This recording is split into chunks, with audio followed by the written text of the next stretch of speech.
Welcome to the February 9th, 2021 Fayetteville City Board of Mayor and Alderman meeting. I'm going to ask Alderman Bryant to say the opening prayer. We'll do the Pledge of Allegiance, and then we'll get into our agenda. So everybody stand, please. Let's pray. Lord, we thank you for this day to come back. We thank you, God, for the health you give us.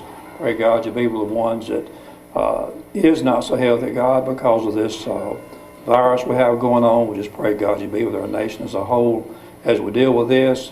God, we just pray that you be with each one that's here tonight. Pray, God, you be with our community as a whole. Thank you, God, for giving us such a good community to live in. Lord, we just pray that as we go through this meeting tonight, that whatever we say and whatever we might do would be in your will. God, we just pray that we remember your blessings. Lord, we just pray that we remember a lot of times that we get blessings we don't even realize about. God, just pray, Lord, that you be with all of our employees that takes care of the city, every department, God. Just pray you be with all of them. Look out after them, take care of them. In Jesus' name, amen. Amen. I pledge allegiance to the flag of the United States of America and to the republic for which it stands, one nation, under God, indivisible, with liberty and justice for all. You may be seated. Everybody have your agenda in front of you or on your iPad. Does anybody have any additions, deletions? If not, we'll let that stand. First order is a review of the regular meeting minutes of January 12, 2021. Does anybody have any corrections, deletions, additions? Not, let that enter into record. B, special called meeting minutes on January 28, 2021. Does anybody have anything? Let that enter into record. We will start, before we get into our reports, I need to ask Officer Dalton Henderson and Jason Lefevers to come forward. We're going to do an oath of office.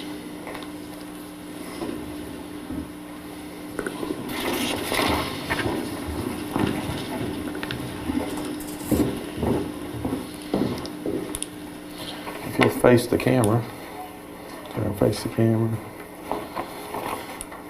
You read off of yours. Raise your right hand. I, and say each of your names. Jason Lefevers. Henderson. Do solemnly swear or affirm. Do solemnly swear or affirm. That I am duly qualified. That I am duly qualified. According to the Constitution and laws of this state. According to the Constitution and laws of this state. To exercise the duties of the office. To exercise the duties of this office. To which I have been appointed. To which I have been appointed. And I will, to the best of my ability. And I will, to the best of my ability. Discharge the duties thereof. Discharge the duties thereof. And preserve, protect, and defend. Preserve, protect, and defend. The constitutions of the state of Tennessee. The constitutions of the state of Tennessee. And the United States of America. And the United States of America. I further swear or affirm. I further swear or affirm. That I will enforce the ordinances of the city of Fayetteville. That I will enforce the ordinances of the city of Fayetteville. And the laws of the state of Tennessee.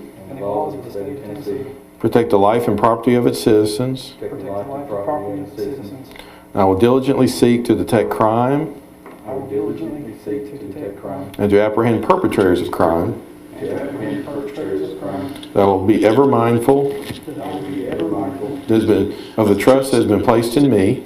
Of the trust that has been placed in me. By the citizens of the city of Fayetteville. By the citizens of the city of Fayetteville. And will make every effort to live up to that trust. And will make every effort to live up to that trust. All right. Congratulations. Thank you. Thank you.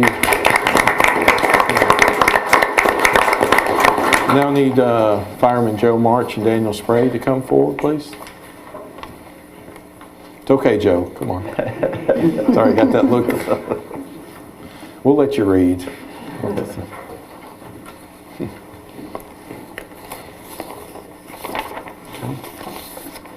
Each of you raise your hand. I say each of your names. I, Daniel Spray. Do solemnly swear. Do solemnly swear. That I will support the Constitution of the United States of America. I will support the Constitution of the United States of America. And that of the state of Tennessee. And that of the state of Tennessee. That I will obey the laws and ordinances of the city of Fayetteville. That I will obey the laws and ordinances of the city of Fayetteville. That I will protect the life and property of its citizens. And I will protect the life and property of its citizens. And I will familiarize myself And I will familiarize myself with and be obedient to the rules and regulations, and will faithfully serve the city of Fayetteville in the discharge of my duties as a member of the Fayetteville Fire Department, to the best of my knowledge and ability, so help me God. Congratulations. Welcome.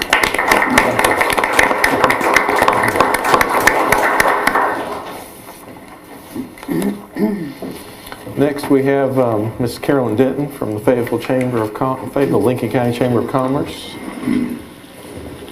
Good evening, everyone. Thank you for allowing me to be here tonight.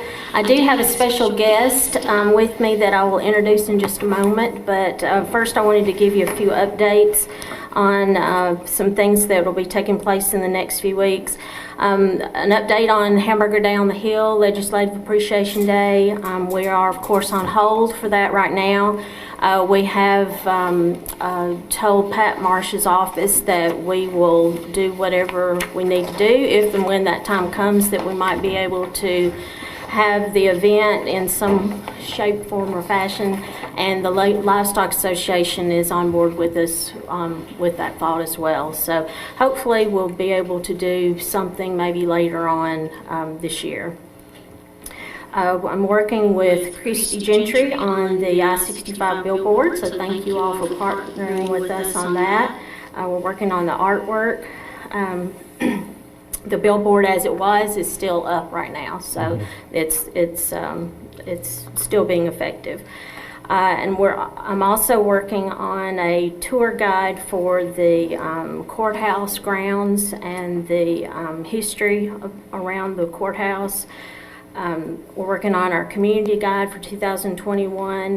We'll have more articles than before. We'll do a feature on Camp Blunt, so we're looking forward to that because last year it was coming soon, so now it's here. And we're also going to be highlighting outdoor activities in the guide. Our Women of Lincoln County committee is meeting. Last year we recognized Selena Moore Holman, so we're asking residents to come up with women that have made an impact in our county or our state or our city that we might be able to recognize in 2021. Music in the Park, we would like to proceed in some way with Music in the Park provided you all as our partners don't have a problem with us using the park. I don't know if that's something that has to be decided or, but we will of course do it in a safe way. It'll be distancing between anyone that's not in your household. But hopefully we'll be able to have it maybe once a month this summer, or just we're just kind of in the beginning stages of that. So if you all would like to have any input in that, we would appreciate it. Our Student Advisory Board has been a challenge this year, to say the least, but we will be meeting on the 18th here in the auditorium, so thank you for allowing us to use this room. We'll have the EMS Director, Doug Campbell, and Tina Hudson from Hands of Mercy will be here to talk about how COVID has affected our community in the last year. So now I would like to introduce Ryan French. Ryan is the new director for South Central Tennessee Tourism Association. I'm privileged to be the vice president of that board, and he's going to share some things that he has in the works for our 13 county region, and he's really hit the ground running. So I'm looking forward to him getting to know you all and working in our community too. Thanks for having me. It's nice to meet you all. Again, my name is Ryan French, and it is an odd time to take a job in tourism with COVID-19.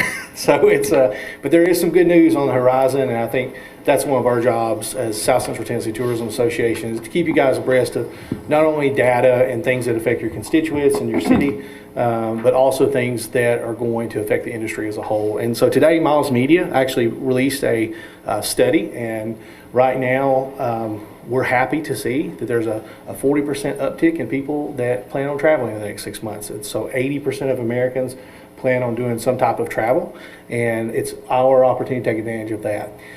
Lincoln County and Fayetteville is in a really, really good position to take advantage of some opportunities in the spring. One of the things that we're focusing on right now as an organization is outdoor activities. Our state parks had record-breaking years. This guide that I handed out to everyone has a little bit of the data in there for you to look over. On the back of it, we also do have a new website. It's scttapartners.com. You can go to that and view the data specifically for Fayetteville and for Lincoln County. And that information is there for you to utilize when you're making decisions about tourism, and also some information that your constituents would probably find fascinating as well. But one of the things that we are focusing on, and Carolyn mentioned, is outdoors. And with the Elk River that flows right through here, you're going to have a lot of opportunity to see some impact from things like that. The unique thing about the flock of folks going to outdoors is most of them are novice. So they are looking for guidance, and that's what we are here to provide, is guidance on where to shop, where to eat, where to stay. And I'm excited about the opportunity. We've got some other great programs that I know are going to really help Fayetteville. Downtown Tennessee is something that we've launched. We're going to launch that in the summer. We've actually started a committee on that now, where we're going to focus on downtown and small business areas around the downtown centric areas. And we're going to actually build out destination type marketing for all the downtowns across the region. Become a Tennessean, becomeatennessean.com is a livability effort that we're going to be rolling out. Each community is going to have a landing page that's going to have livability data. So when you're recruiting industry or anyone that wants to open a business here or just live here, there's going to be a lot of neat information for them to get in and enjoy there. So if anyone's got any questions, my information's on here as well. You can scan through. I'm on the website, experiencetn.com. I'm excited to do the job and work for you guys. So if there's any questions. Anybody have any questions? Just thank you, and of course anything that helps. We already have a lot of things in this area that kind of bring people through. 64, Highway 64 is kind of a hidden gateway. People traveling from Texas all the way over to the East Coast. So. Yeah, it's an interesting area to live in. I live in Manchester currently. I'm a regional baby. I grew up in Lynchburg, so if that tells you anything, don't ask me anything about math, but because we can count to 200 or something, that's it. But Jack Daniel's has got a huge impact on this area. The Whiskey Wines and Brews Trails is got a big impact on this area. Like I said, Highway 64. There's a lot of opportunity here, and we're really excited to jump in here and partner and help grow those numbers. So, thank you again. Thank you. Carolyn, did you have anything else? Okay, all right. Thank you so much. Next, we'd like to welcome back Steve Chandler from Chandler Thinks to give us an update on our branding initiative.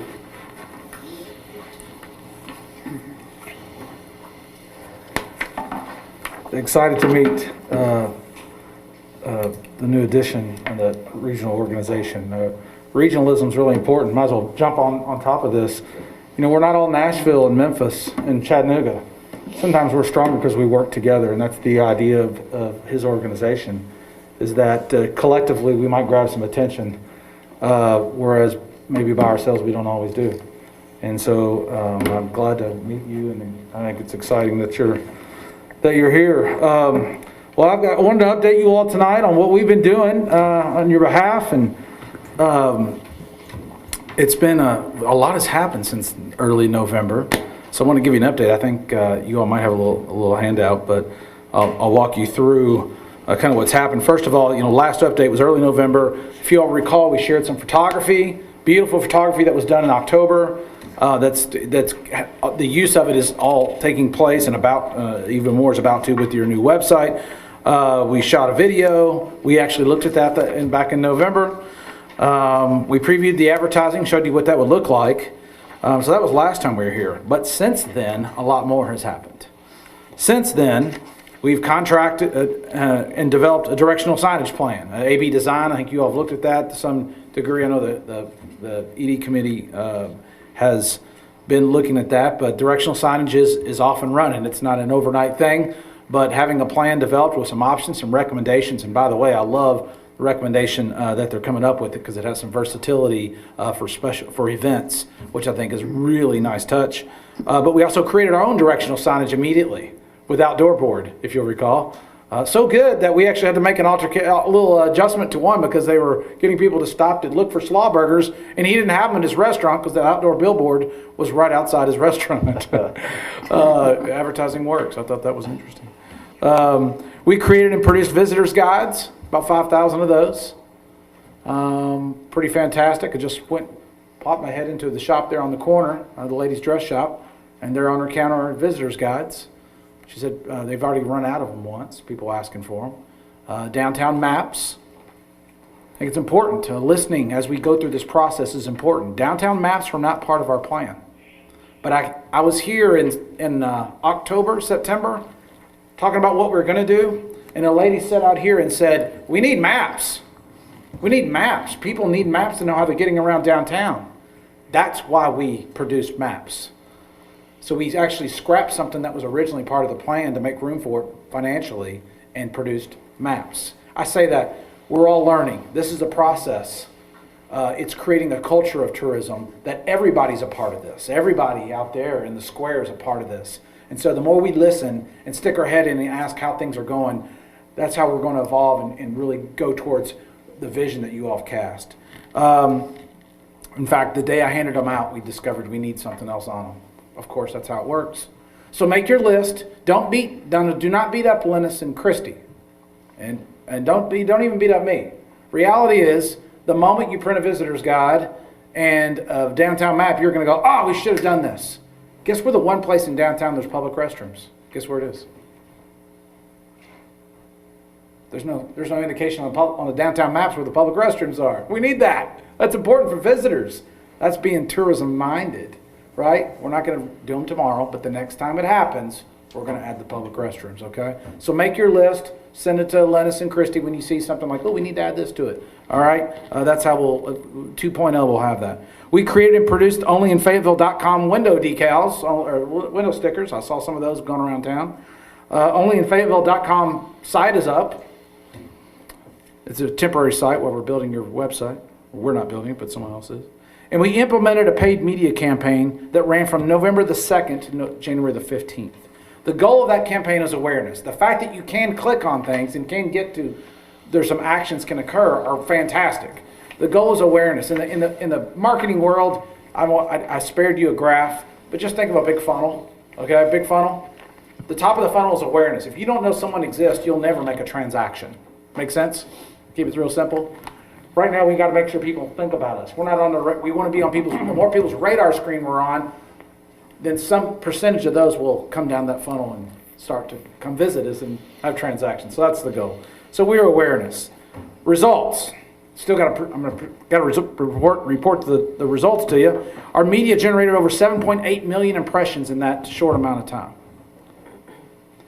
Over 14,000 visits to our one-page website. Keep in mind, no one even knew it existed. There were 0 visits on October 31st, right? 14,000. We can track that targeted devices. What's a device? Targeted devices that have visited our city limits over 35,000 times. People we targeted with those 7.8 million impressions. 35,000 times a device came in. Times, you mean people? No, times. That means duplication. 12,000 unique devices came into downtown that we targeted. Now, is it because they saw our message? I don't know that for sure, but I like to think that we had something to do with it. They might just be a truck driver that got the message and they're coming in too, right? I don't take credit for everything, but dang it, we're going to jump on top of it, right?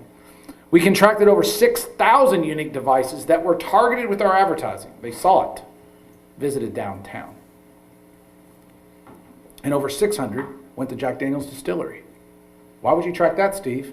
Because one of our target audiences were people who were interested in Jack Daniel's Distillery. Visitors guide requests are being sent. I haven't had a bunch of them so far. We've had like 40 something. But we're starting to send out visitors guide requests, and we're starting to build an email database of people that are interested in Fayetteville, so we can have recurring messages. And right now, I'm not going to send an email out to 40 people just yet, but we got to make sure they know we're here. Store owners are having customers seeing their ads. We've had people. You've had feedback, or the staff has had feedback. People have come to their stores and said, "Yeah, I saw some advertising." Yay! It's starting. We're still baby stepping. but we're getting there. We're having a discussion. When I went into the shop in the corner, a guy goes, "Hey, are you that guy that was asking us some questions that were shooting videos that day?" I said, "I wasn't me, but it was our team." He said, "Okay, cool." They're having conversations. They're starting to be aware that this is a collective effort, and that's the main goal, okay? What's next? You all have a planning meeting, I believe, later this month. Is that correct, Mayor? Mm-hmm. Okay, so I just want to prep you. We may not be able to do everything. Budgets matter, but I have an idea what the budget's going to be. I have an idea. I'll follow up with you on that to confirm it by the time that meeting occurs.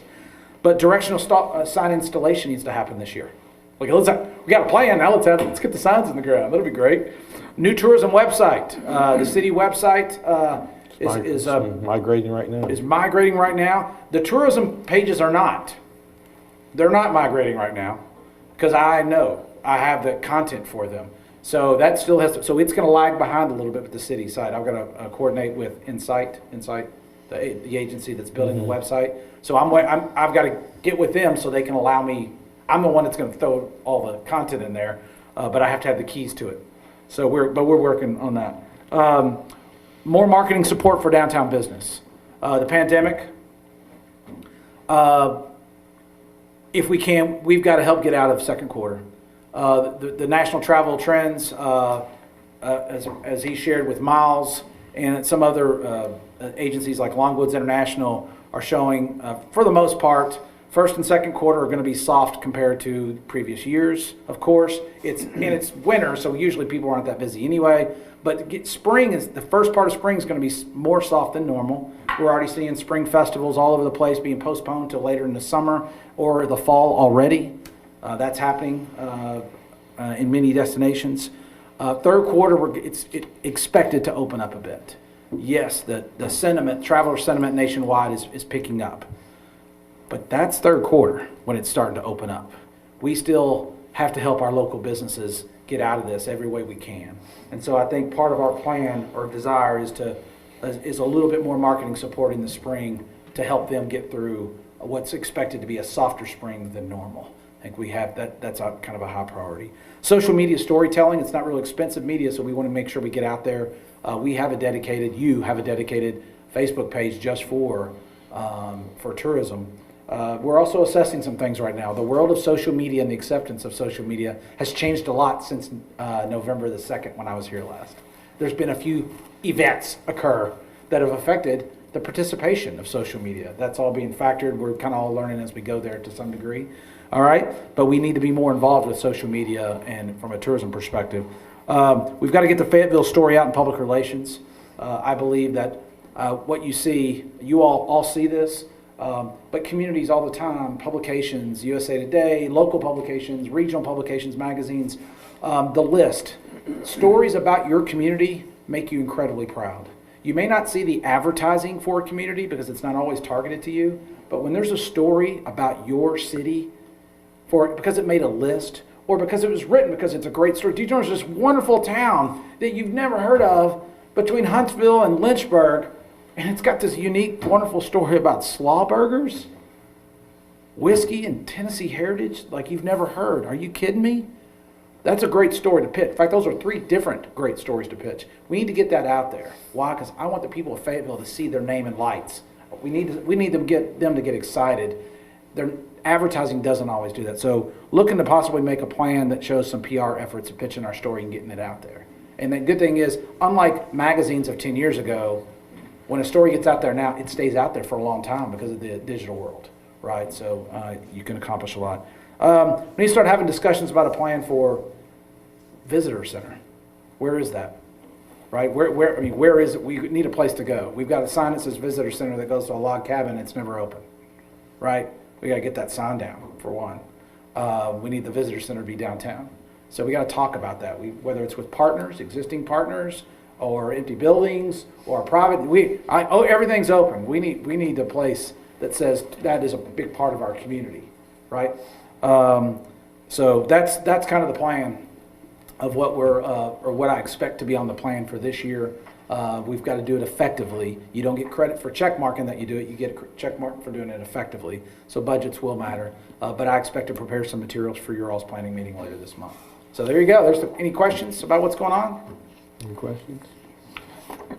Thank you. We've definitely seen, I guess I do have one question on the billboards you had in Huntsville. Yep. Were you able to target, of course you talked about the one you're talking about was down there by Posey's in Hazel Green where the owner actually owns that billboard. But the other ones you had, I mean, could you specifically target the benefit of each one, or was that just kind of random in your numbers as far as the effectiveness of the placement of the ads of the different places in Yeah, because Huntsville? billboard advertising, you're not going to be able to get measurements of the impact they made. They're based on eyeballs, traffic counts. Yeah, so the numbers we're reporting are all from the digital marketing efforts, like radio, which we did a little radio in Huntsville, by the way, a reminder. But radio, a lot of the traditional stuff, it's going to be difficult to do measurements on. So it's simply about traffic counts. That's all we can tell. So, but all of our billboards were placed on 231 specifically to be en route. We placed one board, actually, believe it or not, between Murfreesboro and Shelbyville, one on the north side, as people were coming down to see if we could create much reaction. It's hard to tell if it did, but the other 4 that we placed were all on 231. We have a lot of people travel between here, MTSU, I mean, Shelbyville. So, but I mean, there's been a lot of positive feedback from the ads, the design of the ads, the video. So, I mean, the video's got a lot of looks. Well, and that's when I said I mentioned storytelling on here. I will tell you, we have a great video and it's fantastic, but there's only so much utility for a 2 to 3 minute video, right? We have a lot of footage, a lot of it. So part of the plan is going to be to make more niche messaging that can last for like 30 seconds. That's more adapted to use for social media, sharing with other people that can speak. So let's have one just for shopping, right? We have 9 antique stores and many other gift shops, right? So let's have one just for shopping. We can make a video for that. So that's also kind of part of what we're going to be looking at, depending on budgets. But we've got great content. We've already spent the money on photography and video. We shouldn't have to do that again. So, Okay. All right, cool. Thank you so much. Thank you. Good. Thanks for allowing us to be involved. We'll go into our standing committee reports. We'll start with Chief Howell at the Fire Department.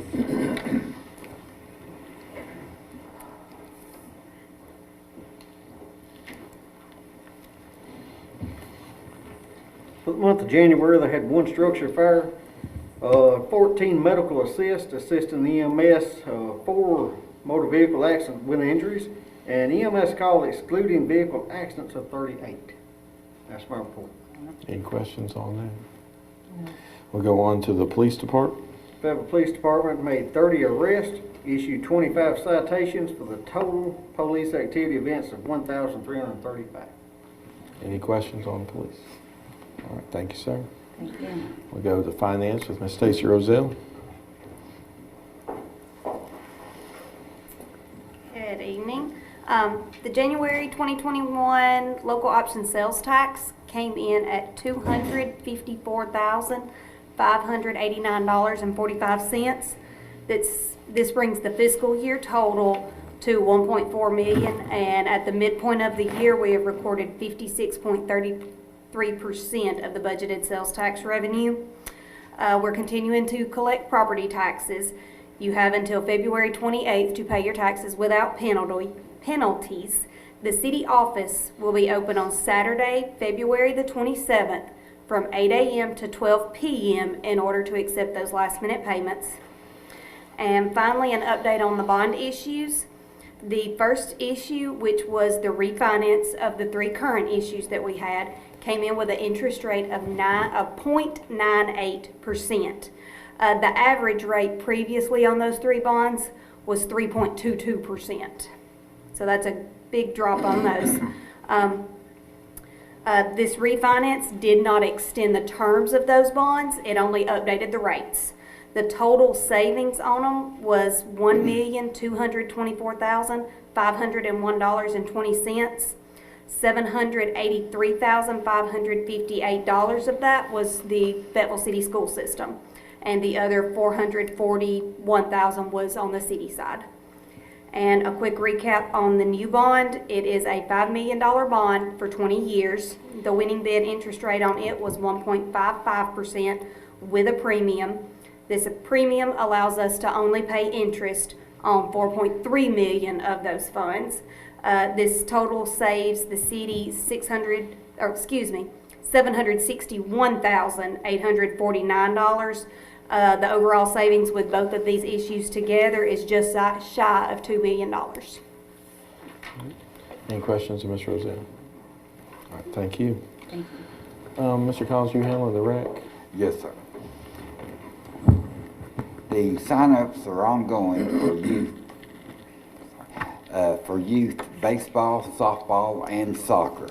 The fee is $35, and sign-ups will continue through February 27th. The Parks and Recreation Department at this time, effective February 1st, is now closed on Sundays. However, anybody wanting to have a party, reception, or any activities can call 2 weeks in advance, and we will make accommodations to open the building. The dog park equipment is being installed this week. The majority of it's already up. They're concreting it in. There'll be seven agility obstacles for pet owners to put their dogs through. And we've also received the pavilions. One will be installed where the old ticket booth pavilion was demoed last week by Public Works. And then the other one will be installed in the dog park. And lastly, rec officials and myself will be meeting with South Lincoln sports officials to discuss mutual benefits from working together on our leagues. That's the recreation report, sir. And a reminder that the equipment was paid for by a 100% clear and free grant from the Randy Boyd Foundation. Yes, sir. For $25,000. Yes, sir. So I'm very thankful for them for that. Any questions on rec? Okay. Mr. Plunkett for Public Works. Thank you, Mayor. The month of January, we had 15 ton of leaves, 72 ton of brush, 242 ton of trash. And our bridge on Lowell Drive right now, I told you all it would be going out for bid in February. TDEC has held us up on that, endangered species. So I don't know how they can do it in a dry creek, but that's what they've done. Have they named the just? No, there's one within a mile of there, is what they said. So they're doing a study. Okay. Any timeline on their study? Sorry? Have they indicated the timeline on their study? No, sir. The engineers working on trying to get it, then it's dry, get it passed on through. Sure. And then you also reported that the new knuckle boom truck has been ordered and will be delivered, expected in March. Correct. Any questions for Mr. Plunkett? Thank you, sir. Thank you. We'll go to Planning Codes with Ms. Christy Gentry. Excuse me. Thank you, Mayor. 7 permits were issued in January. The total project valuation was $621,331.54. The total permit fees was $1,275. A notable permit was for the Direct Coal Company. They are going into the old Goodman building. They're doing an interior office build out and adding 2 bathrooms and a break room. And this project is valued at $500,000. On the property maintenance side, 11 violations were logged in Municity. Ms. Lennis has also sent out 21 letters to properties that are always on the violation list. She's trying to get ahead of those things before the growing season starts. And she's also issued several summons that have been sent out, and those court cases have been scheduled for April when the courts open back up. For the Planning Commission, the subdivision regulation update is advertised in this week's paper for the public hearing. That will happen February the 23rd at 5 p.m. at the Planning Commission meeting. And a copy of the draft document can be found on the city's website at FayettelleTN.com, or they can be viewed here at the municipal building in our office. And that's my report. Okay. Any questions of Ms. Gentry? Thank you so much. We'll go to the City Administrator's Report, Mr. Collins. Thank you, Mayor. The Phase 2 Greenway project, we have received an email from TVAR and TDOT wanting additional archaeology information on the Camp Blunt site. However, all the information has already been compiled, and Travis Rail reports that by the end of this week, all of it will be submitted back without any additional field studies. Phase 3 of the Greenway, and that's a segment that goes from the terminus across the Elk River on the Camp Blunt site, around the banks of the Elk River down to terminate at Walmart. The kickoff meeting will be held this Thursday, February 11th. We received additional information on William D. Jones. The 4 areas that's got to clear it, 3 of the 4 have cleared. Roadway Design Quality Assurance had 4 comments, and I would like to just read directly what came from the engineer today. It says, we are still on track to have revised submittals back in TDOT's hands by this Friday. The renewal of the NEPA clearance is also on track to be completed soon. TDOT has came back and requested that we have our biologist walk the project area and confirm there are no wetlands. This on-site evaluation wasn't required when the first certification was obtained, and nothing has changed on the soil map since the certification, but we are having the work performed and don't believe it will delay the project, as we know there are no wetlands being impacted. If I had to put a timeline estimate on obtaining the notice to proceed for construction, which allows us to advertise for bids, I would estimate 3 to 6 weeks. That would give us a targeted bid opening time frame of around the end of March, 1st of April, submitted by Will Owen, Griggs and Maloney Incorporated. And 2 more things, Mayor. In the governor's State of the State last night, he announced his proposal to award $200 million to municipalities across the state for infrastructure improvements.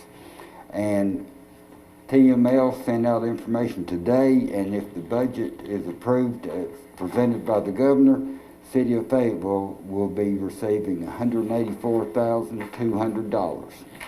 And lastly, an offer was made today and verbally accepted for a building inspector, and if all the pre-employment screenings go as planned, he'll start employment on February 22nd. That's my report, Mayor. Any questions of Mr. Collins? Do you have any idea yet if this comes through, it can be used for infrastructure? Give us some examples. Anything from roadways to parks, just sidewalks, just a variety of infrastructure needs. And more information will be forthcoming, and I'll certainly provide it to the board when received. Okay. Any other questions? Thank you.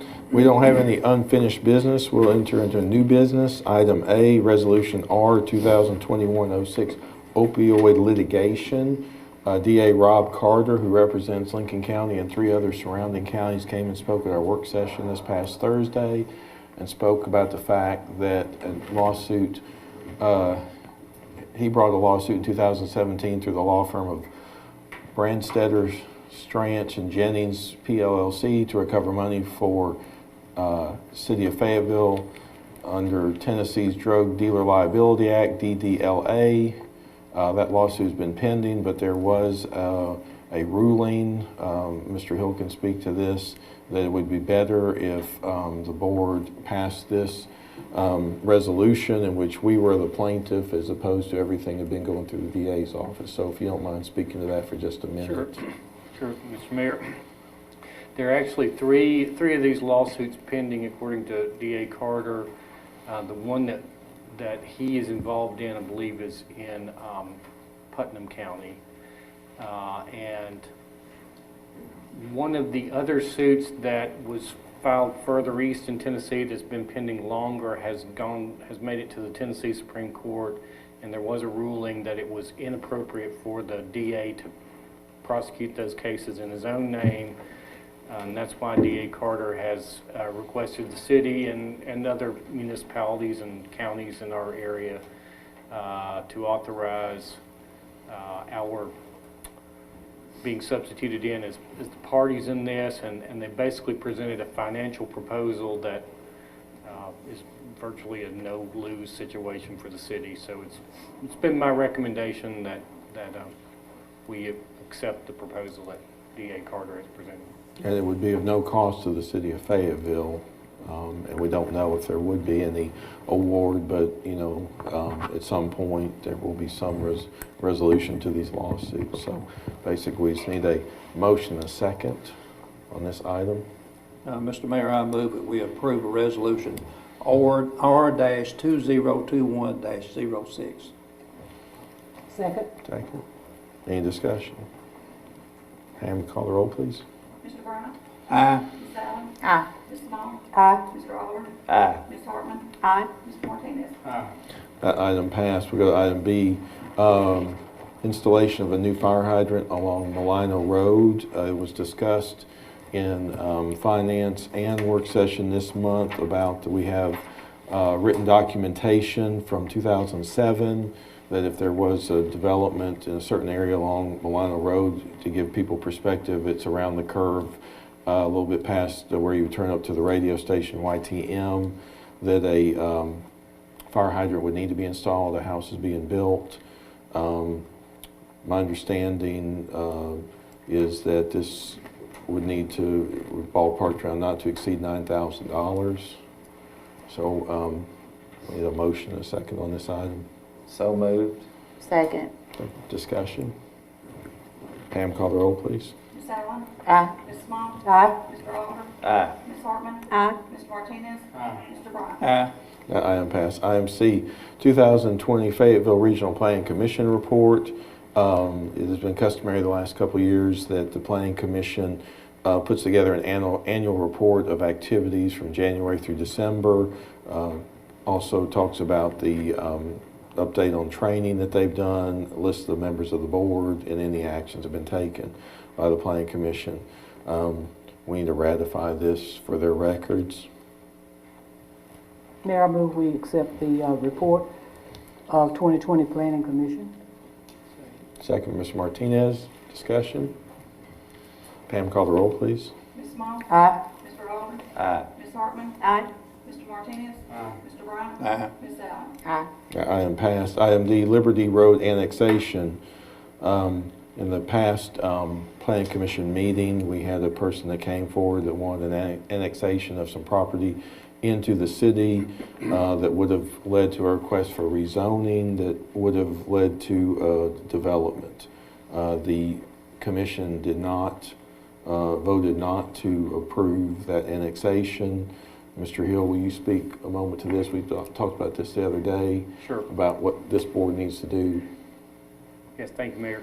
Yeah, as you said, the Planning Commission voted unanimously to recommend against the annexation. So since this board has the exclusive authority to ultimately approve or reject annexations, it's now coming to this board to either accept the unanimous recommendation of the Planning Commission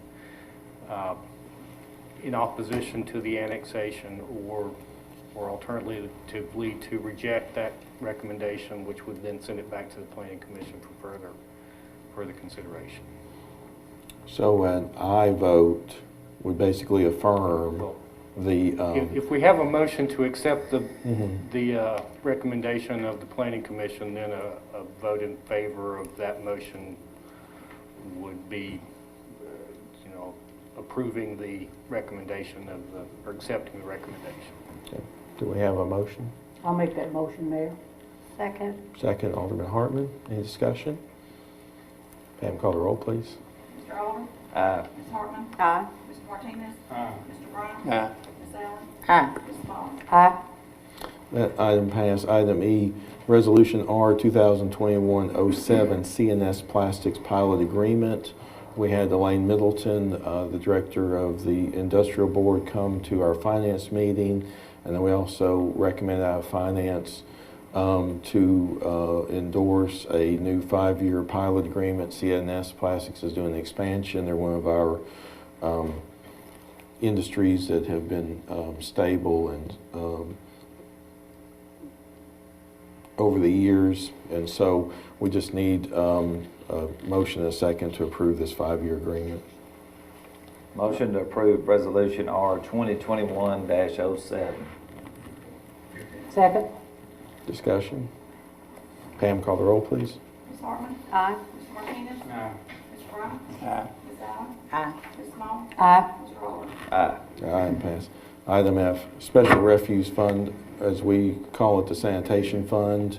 We had discussion actually over 2 months in finance, and then we also had discussion in work session about the possible need to increase the cost of the sanitation fee that is on residential and commercial citizens in the city of Fayetteville.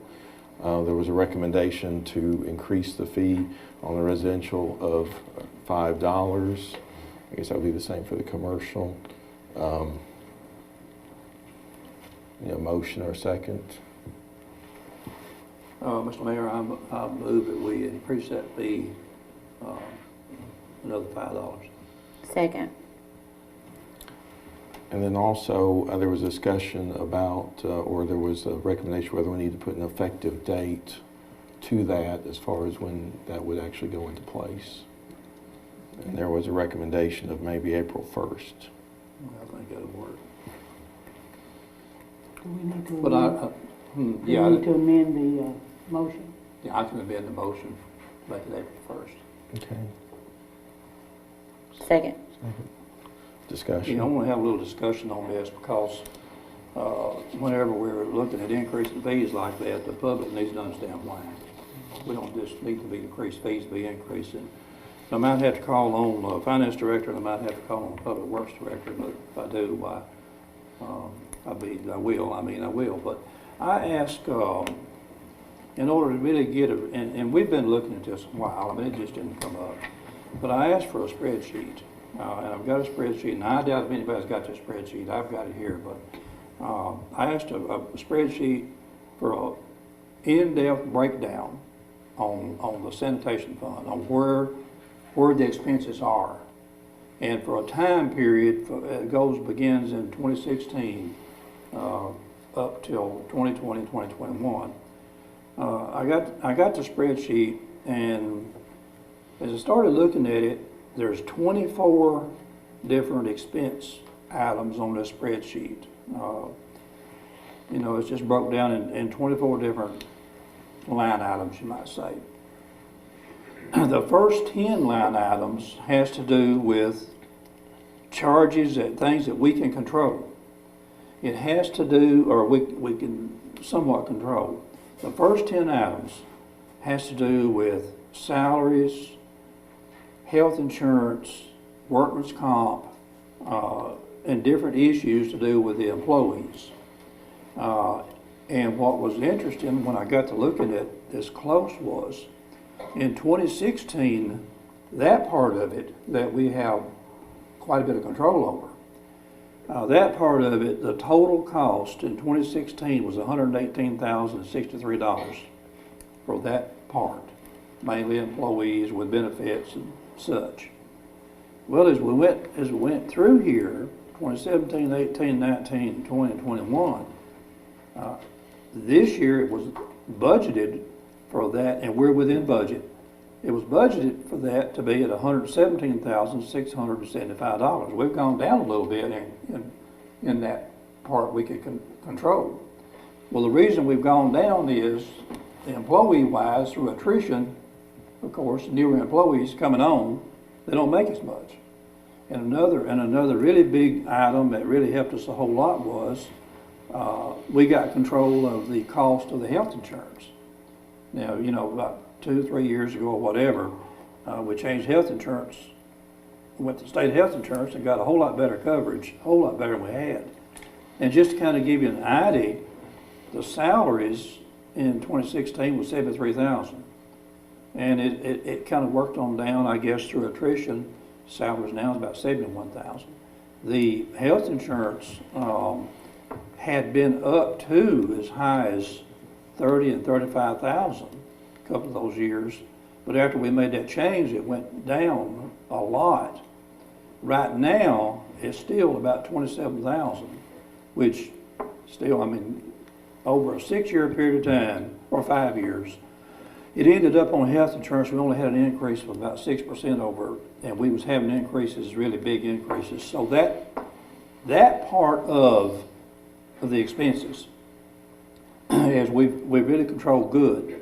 The part of the expenses that we don't have any control over, then you get into the landfill and you get into all of these other expenses. Oh, I mean, one thing is just eating us alive is this grinding of the wood products. See, we're having to pay to carry that grinding to the landfills. Even though we pick that up outside of sanitation, it becomes sanitation when we have to pay to take it to the landfills. So even, and I guess one of the biggest ones here, just to give you an idea, was how it's escalated on like landfill services has gone from 174,000 in 2016 to 250 now. And when you begin to break down different areas of that over into the grinding and all, it's really escalated. So basically, kind of what has happened is we've gone in 2016, our expenses to run this sanitation was $475,000, rounded to a few dollars. Our expenses in 2020 to run sanitation have jumped all the way up to $639,000, well, almost $640,000. But all of those increases is in parts that we don't have any control over. You know, like we had to make a move of within sanitation, mind you now, like $110,000 in order to try to help with the grinding that's going on, and that grinding in those 3 sections, divisions to where it's really costing so much more is in interlocal service waste, which is what we pay in today's dollars to get rid of, you know, to move all this stuff or whatever. It's jumped from 150 to 200, over $200,000 a year. In like the mulching or grinding, really I call it grinding, but it's mulching. You know, back in 2016, we could say, well, $24,000, I believe. 2017 was $8,000. We're up to about $75,000, you know, budgeted for that. So all of this combined, the reason for the increase combined is just on things that we don't have any control over. Now, another really big one too, I didn't mention, I should, is we've got a landfill being closed out in Howell Hill. We will have to continue along with the county to maintain that landfill from now on.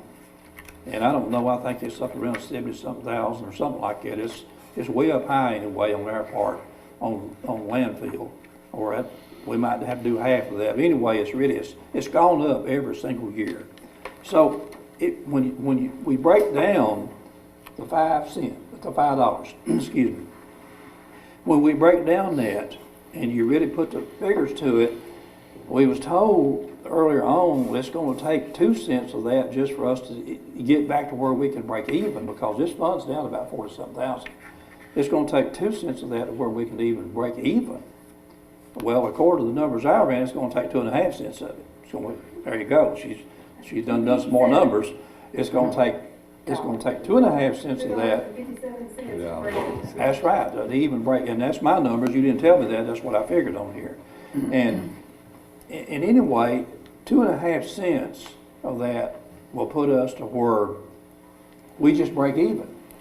But we can't just break even on this fund. This is a proprietary fund. This fund can't lose money, because if it loses money, we're going to get a letter. We're going to get a letter from who is it comes from? Comes from the state. It comes from TDEC. Yeah, it's going to come in, and they're going to come in here and they're going to set the rates if we don't get it fixed. And if they set the rates, then we don't want them setting the rates.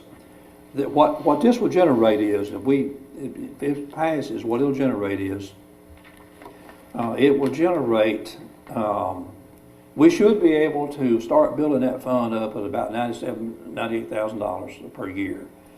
about that same amount is gonna go toward just getting up to where we can break even. Now, the reason I asked these two department heads to chime in if they need to is because they know a whole lot more about what's going on than what I know, even though our committee deals with this a lot. On the financial side, the finance director knows the condition of this fund, and on the public works side, he knows what is running these costs and what is pushing these costs up. But I will say this, and I'm gonna turn it over to them if they want to speak. I will say this, I can't say enough about that department that has been, and I'm just, I like all our departments. I think we've got good departments. But in this particular situation where we're looking at raising rates to our customers, they need to know why we have no choice. We're at a point where we just simply don't have any choice.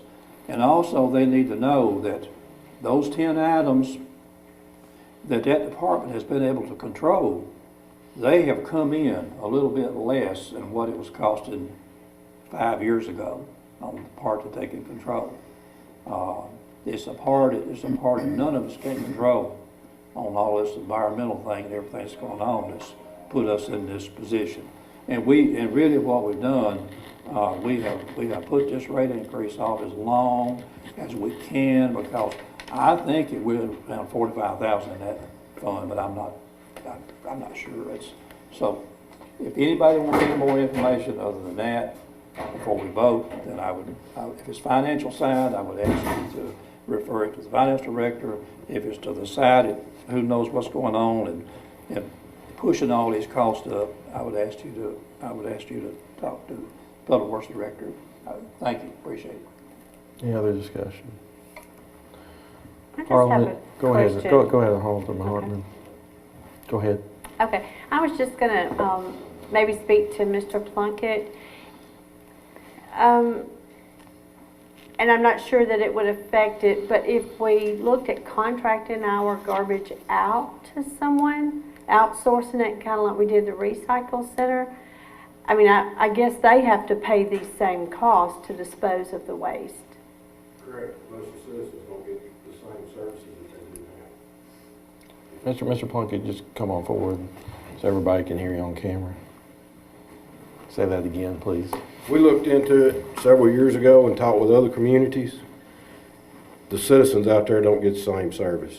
They have missed cans, and if there's one missed, like now, if we miss one or get a call that says we didn't pick their trash up, we'll go back and get it. With those services, you don't get that.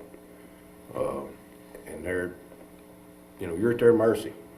Once you contract with them, you just, they know you get out of the business. You get rid of your trucks and everything, then when negotiation time comes, they know you can't go spend $1.2 million for 2 trucks and get back into business tomorrow. So they got you on price.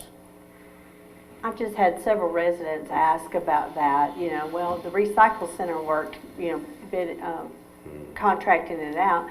And I said, but once you go that route, then you're at their mercy. They could raise it whenever they wanted to. And at least this way, it has not been raised in several years. So I know it's a bad time. I know it's going to hit a lot of people, but And speaking on some of those costs, this old landfill out on Coons Lane, they're coming up every year with different tests that's got to be performed on that thing. We were listening through the ISWA meetings and stuff. They thought, it might taper off, but it's tapered up instead of down. They keep adding tests that's got to be done every year, and tests for different things, and that's something we can't control. Us and the city are in it together. We just have to buy it and go. And you may also highlight that the service we do provide that around surrounding communities, we do more with what we pick up for that sanitation fee than most other communities do. Yes, sir. We run the sweeper, picking up leaves. A lot of other communities don't do that. Brush, they pick up maybe once a month, if they do that. So our citizens are spoiled. We try to take care of them. Look at all the services they get for $19. 14 at the moment, but maybe, 14. maybe 19, we'll see. So, You know, there's a lot of people out in the county say, I'd pay 19 just to get my trash picked up. right, sure. Small part of that, just in the last year with the pandemic, people have cleaned out everything they've had. Correct. And it increased a lot. When it first started and everybody was at home, it was all we could do, stay caught up on garbage. And then they got out in the summer and they cut every tree limb they could reach, I reckon. Tore down old sheds, et cetera. And they cleaned out sheds, and I mean, we was, Exactly. and these trucks, we got a fuel pump down on the garbage truck right now. We went down a month ago. We got the last one in the United States. So we got one, we got two different places looking for us a fuel pump. They saying that they're in Canada looking right now for one. So this truck's down, and we, you know, it's like I told the mechanic, I said, you call everybody you know. See if somebody's got one sitting on the shelf. Even if it's used, get it in here where we got, because if this other truck goes down, I don't know what we'll do. And see, the thing about that is too, like if we have to have another, when we have to have another garbage truck, if we had to have one today, we don't have the money to buy it in that fund. We have to build that fund up to where when we do it, we have to have a garbage truck, build that fund up to where we can either make the payments on it through 3 years or whatever, or just buy it and pay for it. So, and this is a reason we've got to be able to, some of this has got to be able to go to building that fund back up. Correct. Any other questions? Okay. Thank you. All right, now, Mr. Elm, I ask you, on the motions we have on the floor, if we vote on what we're voting on now, does that pass this at the stated $5 increase, or do we need to vote on the amended first and then on the main? Because he amended the motion to the effective Motion's been date. successfully amended, so we don't need to vote, Okay. I believe. We can just call the roll. Yeah, so All right. we have an amended motion. Okay. We can vote on. All right. Pam, call the roll, please. Mr. Martinez? Aye. Mr. Bryant? Aye. Ms. Allen? Aye. Ms. Small? Aye. Mr. Alderman? Aye. Ms. Hartman? Aye. I am passed. Item G, FY 2002 budget calendar. We spoke about this in finance this month, as well as the work session. This is a calendar for Ms. Roselle to send out letters and notify for nonprofits to have their information in by March 2nd. It also sets our work session dates. Those may change, but if they change, we'll notify the public. It sets the call for public hearing and the date that we vote on the FY 2022 budget. So we just need a motion and a second on this item. Motion to approve, Mayor. Second. Second. Second, Alderman Hartman. Any discussion? Pam, call the roll, please. Mr. Bryant? Aye. Ms. Allen? Aye. Ms. Small? Aye. Mr. Alderman? Aye. Ms. Hartman? Aye. Mr. Martinez?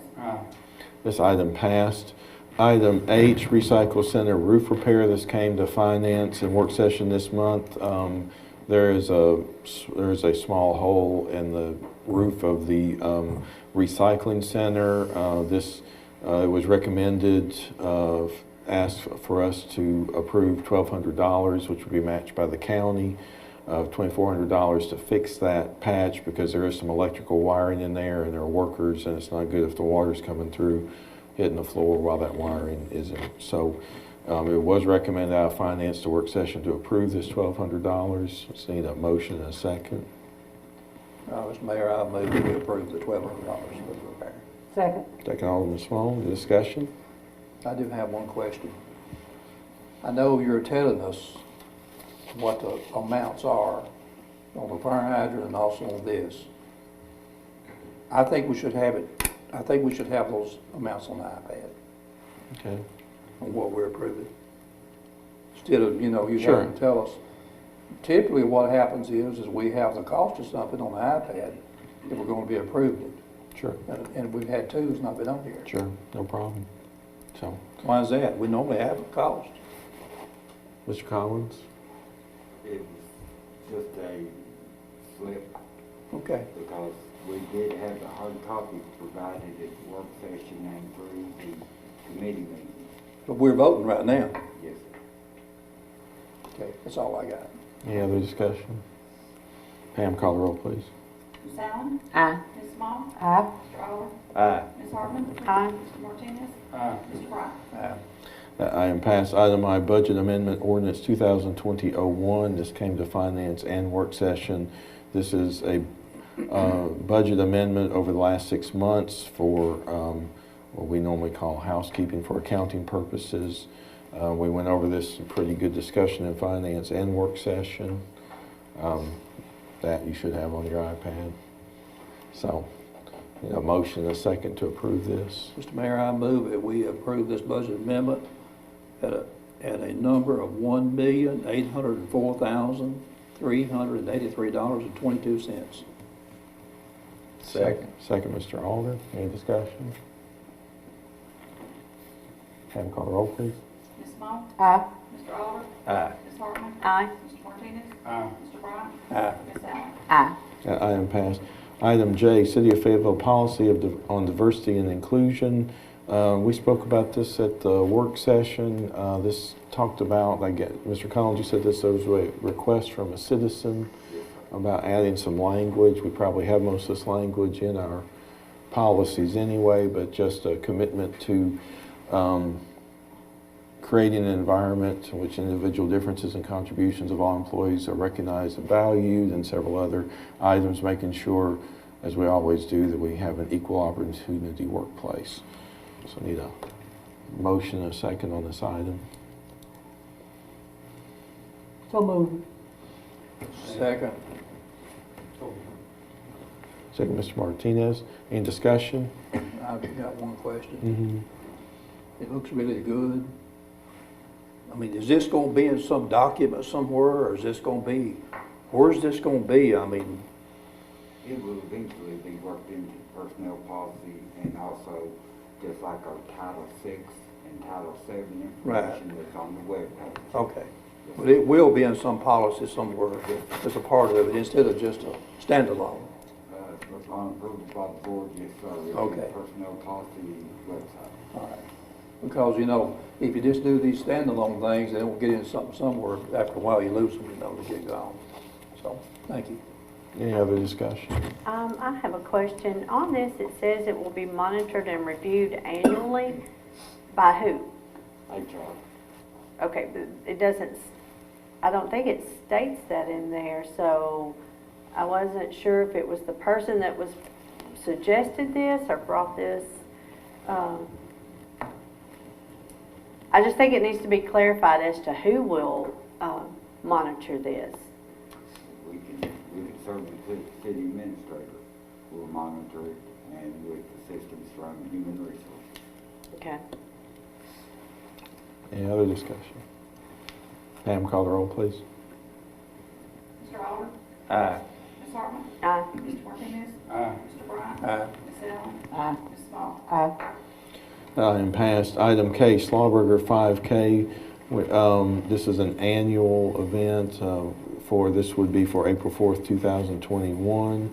It was noted that we're not sure at the moment whether that's still the day of the Slauberger Festival, but this is a permit requesting that event to take place for the 5K run. So we need a motion and a second to approve this permit. So moved. Second. Second, Alderman Allen. Any discussion? Pam, call the roll, please. Ms. Hartman? Aye. Mr. Martinez? Aye. Mr. Bryant? Aye. Ms. Allen? Aye. Ms. Small? Aye. Mr. Oliver? Item passed. Item L, Firecracker Chase 5K event permit. This is an annual event to take place on June 26, 2021. This was brought forward at work session. It's been approved through the channels at the police department. Need a motion and a second. I'll make that motion, Mayor. Second, Mr. Alder. Any discussion? Pam, call the roll, please. Mr. Martinez? Aye. Mr. Bryant? Aye. Ms. Allen? Aye. Ms. Small? Aye. Mr. Oliver? Aye. Ms. Hartman? Aye. Item passed. Item M, Life Chain Event Permit. This is another annual event. Normally people line up on the sidewalk, going down there starting from the Patrick Wellness Center. This event will take place on October 10th, 2021. So we need a motion and a second to approve this permit. Motion to approve. Second, Mr. Martinez. Any discussion? Pam, call the roll, please. Mr. Brown? Aye. Ms. Allen? Aye. Ms. Small? Aye. Mr. Alder? Aye. Ms. Hartman? Aye. Mr. Martinez? That item passed. Last item under new business, item N, Resolution R 2021-05, resolution for the Fayetteville High School football team. Due to COVID reasons and also limited capacity in here under the moment, we haven't had the ability to do a proper resolution for the state championship football team. And if this resolution passes, we've been invited by the school system Thursday night to come out. They're playing Mount Pleasant basketball, varsity girls and boys, and we would, as a board, present that to the team at the end of the girls' game before the boys' game. So, motion, or well, actually, let me read it first, and then we'll see if we have a motion in a second. It's a resolution to recognize the 2020 Fayetteville High School Tiger football team on the occasion of their 2020 season, which resulted in the winning of the 2020 Tennessee Secondary School Athletic Association Division I Class A State Football Championship. Whereas it is appropriate that the members of this Board of Mayor and Aldermen should honor those citizens who have performed with uncommon commitment and have achieved exceptional success in their areas of focus. And whereas the Fayetteville High School football team is one of such estimable group who had also won the Region 5 Division I Class A championship, and whereas the 2020 Fayetteville High School Tigers football team, having successfully held a defensive 4th and goal stand in each of the 5 playoff games for a total of 5, maintaining a plus 14 turnover margin on the year, and having scored 372 total touchdown points with a game average of 24.8 points per game, they recorded 4,456 total yards, with 3,144 of those being rushing yards, 297 average yards per game, and only allowing 174 total touchdown points scored by the other team for an opposing team average of 11.6 points per game. Whereas Fayetteville High School completed the season with a 20-14 hard-fought victory in the championship game over a heavily favored team, South Pittsburgh, and had 7 members who were named All-District, 1 player who was named Regional Lineman of the Year, 1 player who was named Regional Co-Back of the Year, 5 players named to the Tennessee Football Coaches Association Division I Class 1A State All-State team, and the most valuable player of the TSSAA Division I Class A State Championship game. Whereas 2020 Fayetteville High School Tiger football team completed their season with a 13-2 record, and a 2-year record of 23-2, and whereas the Fayetteville High School football team exemplifies the spirit, character, dedication, and commitment to the excellence for which we should all strive, the Fayetteville Mayor and Board of Aldermen are pleased to recognize them at this time. Now, therefore, be it resolved by the Board of Mayor and Aldermen that we extend to each of the members of the 2020 Fayetteville High School football team our sincerest wishes for their continuing success academically and athletically. Read and adopted this day, the 9th day of February 2021. So I have a motion. Mr. Mayor, I move that we approve Resolution R-2021-05. Second. Second, Alderman Small. Any discussion? Pam, call the roll, please. Ms. Allen? Aye. Ms. Small? Aye. Mr. Alder? Aye. Ms. Hartman? Aye. Mr. Martinez? Mr. Brown? Aye. That item passed. That concludes our new business for the evening. I think I will start over with our closing comments with Mr. Alderman, Jeff Alder. I just want to say welcome to our new policemen and firemen that were sworn in tonight. Looking forward to working with y'all, and just everybody continue to stay safe. I know the numbers on COVID are way down right now, so keep up the good work on that. Alderman Hartman. Yes, I would like to say congratulations to the policemen and firemen. Glad to have you on board. I know it's an exciting time of your life to start this new career with us, so we appreciate that. Everybody stay safe. Mr. Martinez. I'd also like to say thank you, congratulations on you firemen and police officers, and thank y'all for that y'all keep on doing for the city, and thank you for your work as well, Christian. Eddie, thank you for your work as well. Congratulations, welcome aboard too. Thank you so much. Alderman Small. Can only ditto the new employees and asking everyone to continue to wear these masks, especially when we're in masks like we're going to be at the basketball game Thursday night. And you have the N95. Absolutely. Mr. Bryant? Everybody try to stay safe. Congratulations. Welcome aboard to the new employees. I'm really proud of all of our employees. Welcome aboard. Try to stay safe, and I know they've lowered that age down to 70 now to get that vaccine. And believe me, there's nothing to it. It's a breeze. So at least the first one's a breeze. I don't know what the second one's going to be. Don't plan anything that second day. That's all. Alderman Allen? Well, when you go last, it's pretty much all been said. Welcome, and thank you, everybody.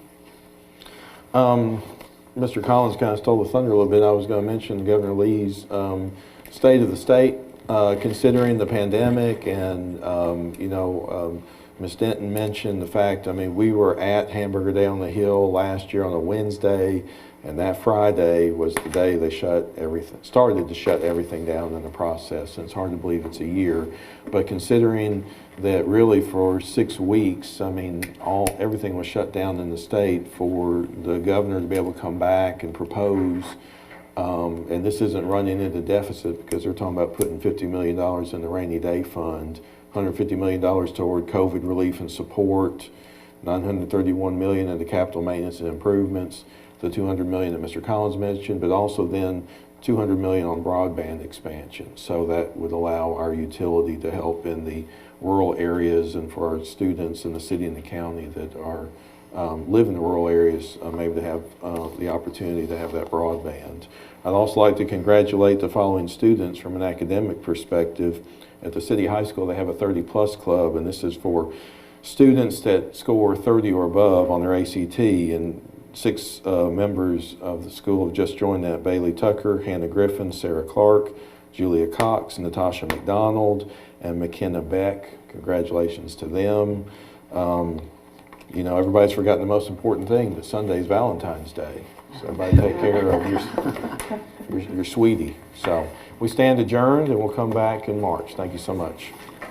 I would expect some family to have.